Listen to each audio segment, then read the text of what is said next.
deep dive. Mm. Today we're looking at something really significant, the aftermath of a shocking event. Absolutely. The assassination of Charlie Kirk, founder of Turning Point USA, a huge figure. Huge.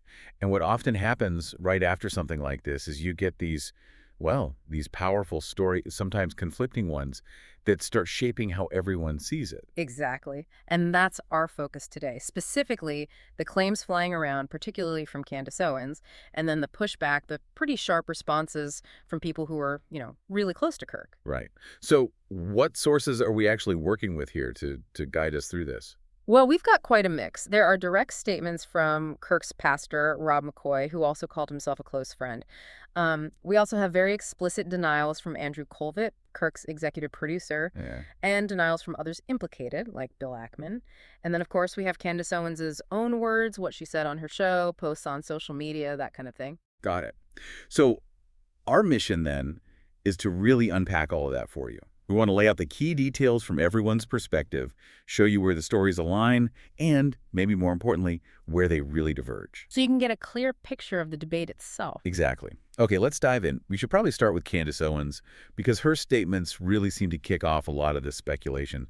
What exactly did she put out there? Right. So Owens made some claims that immediately shifted the focus. It wasn't just mourning. It hinted at something more complex, maybe hidden motives. How so? Well, first, she suggested that Kirk, who, let's face it, was known for being a really strong supporter of Israel, Yeah, very publicly. had actually started having, and these were her words, rational thoughts about Israel Mhm. in the months before he died. Now, that alone is a pretty provocative idea given his public stance. Mm-hmm. Significant, if true.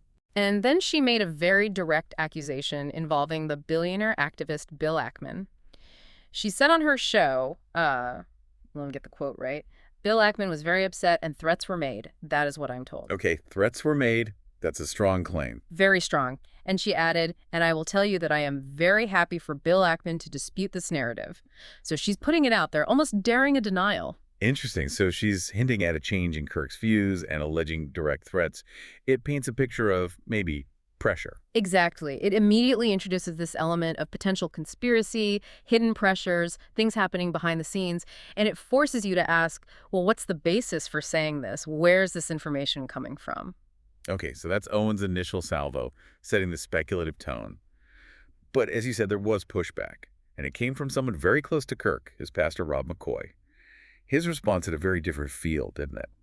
Oh, completely different. McCoy's statement, which got shared around quite a bit, it really centered on personal loyalty, grief, and frankly, respect. It was less about debating facts and more about conduct. What did he say specifically? He talked about Kirk's character, emphasizing his relationship with Owens. He said Kirk was a friend to Candace and never publicly spoke poorly of her, though he disagreed with her. And importantly, he never operated nor entertained gossip or innuendo concerning Candace. So painting Kirk as someone who wouldn't engage in that kind of talk himself. Precisely. And then he turned it towards Owens directly. He said, my only comment I offer regarding Candace is this. I only wish at this tragic time of mourning, she would be the friend to Charlie that he was to her. Wow. Yeah. And then he would never have treated Candace or her family in such a way had, God forbid, this tragedy been hers. It's a deeply personal appeal, almost a moral rebuke of the speculation. And he finished with a Bible verse. He did. Proverbs 17:17. A friend loves at all times. It really frames the whole thing in terms of friendship, loyalty, and appropriate behavior during grief, standing in stark contrast to, conspiracies and accusations. A very powerful counter-narrative, focusing entirely on the personal and ethical dimensions. Okay, so that's the emotional, character-based response. But let's zero in on that specific Ackman threat allegation Owens made. You mentioned direct responses there. Yes, and this is where things get very factual, very detailed. Bill Ackman himself denied the claim, but Andrew Kolvet, the executive producer of Kirk's show, he gave a really granular rebuttal on X, the platform formerly known as Twitter. Okay, what did Kolvet say? How did he counter it? He went straight at the logistics. He wrote that Kirk's staff were with him, quote, 100% of the time when he wasn't in his hotel room, and flat out stated no confrontation like the one Owens implied ever happened. So basically constant supervision, no opportunity for a private, heated exchange. That's the clear implication. Kolvet specifically wrote, and again, this is a direct quote from his post, Bill never yelled at Charlie, never pressed him on Bibi Netanyahu, never gave him a list of Charlie's offenses against Israel. That is very specific. He's knocking down every potential angle of that alleged confrontation. Extremely specific. It feels like a deliberate attempt to leave no room for doubt about that particular scenario Owens described. He's not just saying it didn't happen, he's saying what didn't happen. Did Kolvet offer any other context about Kirk and Ackman's relationship or related events? He did, yeah. He brought up the Student Action Summit, SS, which is a big turning point event. Apparently there was some discussion about having Tucker Carlson speak there. Okay. Kolvet wrote, there was concern raised about having Tucker Carlson at SS. We don't believe this came from Bill. Yeah. So he separates that from Ackman. And Charlie's reply was, honestly, people telling me not to have Tucker makes me want to have Tucker, and I'm going to lock him in for AmFest too. Huh. Sounds like Kirk asserting his independence there. Right. And then Kolvet adds, Charlie personally told me he had a very cordial relationship with Bill and the event was productive. So directly contradicting the idea of animosity or threats from Ackman. And Kolvet verified this. He didn't just rely on his own memory. That's a key point. He mentioned he specifically checked his facts because he, quote, wanted to make sure one person hadn't missed the alleged incident, etc. And he confirmed the details with 3 other staff members who were on that trip, not even counting the security team. Wow. Multiple eyewitnesses, direct quotes, specific denials of specific actions. That's a very detailed rebuttal. It really is. It presents a stark contrast to the, let's say, less specific nature of the original claim from Owens. It's a counter-narrative on verifiable details and corroborated accounts. So you have these detailed first-hand accounts pushing back hard, especially on the Ackman claim. Yet, Owens didn't exactly go silent, did she? She continued to raise questions publicly. No, she definitely kept talking. Yeah. Even after those rebuttals, she seemed to double down on encouraging skepticism. For instance, she quote tweeted some posts that were critical of Israeli Prime Minister Netanyahu and captioned one with just "all will be revealed." Very suggestive. Implying there's more to come out. Exactly. And she also explicitly warned her followers, telling them to be very wary and suspicious of the people who are already telling us to stop asking questions about the Charlie Kirk assassination. So framing the denials themselves as suspicious. Right. Painting skepticism as the correct stance and trying to shut down questions as a red flag. She even speculated quite dramatically that maybe the authorities had somehow allowed Kirk's killer to get away. So despite specific counter-evidence on at least one point, she's still broadly encouraging suspicion and questioning the official narrative or lack thereof. Absolutely. And what this really highlights, I think, is that dynamic in public discourse, especially online. You have this call to just ask questions, which can be powerful even when detailed answers are provided.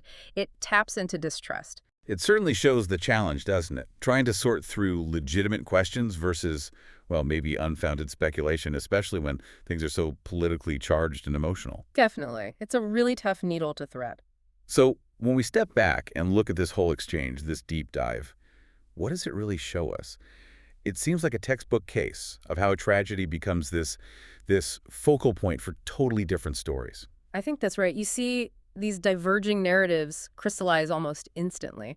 On one side, you have people inside Kirk's circle, his pastor, his producer, offering these really detailed, personal, sometimes emotional rebuttals. They're emphasizing loyalty, providing alibis, specific quotes. Grounding their story in firsthand experience and verifiable details. Yes, and on the other side, you have Candace Owens, pushing a narrative of suspicion, hinting at conspiracies, changes in ideology, external threats, and encouraging her audience to question everything, even the denials. It really puts you, the listener, in a difficult position trying to navigate this information storm. It absolutely does. It shows how fast claims and counterclaims can spread, especially now, and how hard it can be to figure out what's solid information when it's coming from sources with potentially their own perspectives or agendas.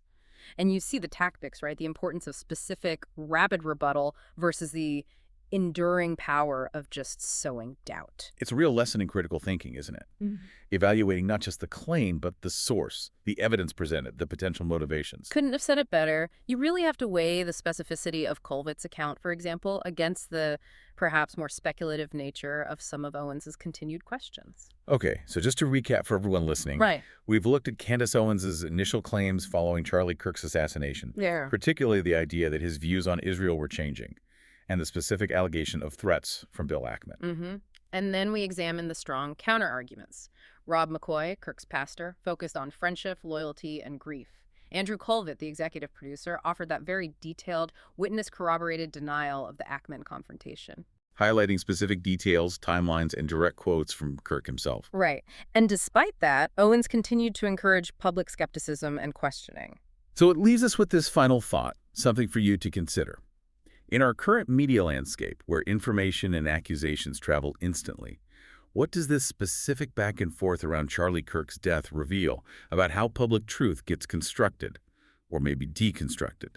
And what's your role in navigating these competing narratives, especially when trust, loyalty, and deep-seated emotions are so tangled up in it all? That's the core challenge, isn't it? Sifting through the noise to find the signal, or at least to understand the contours of the debate itself.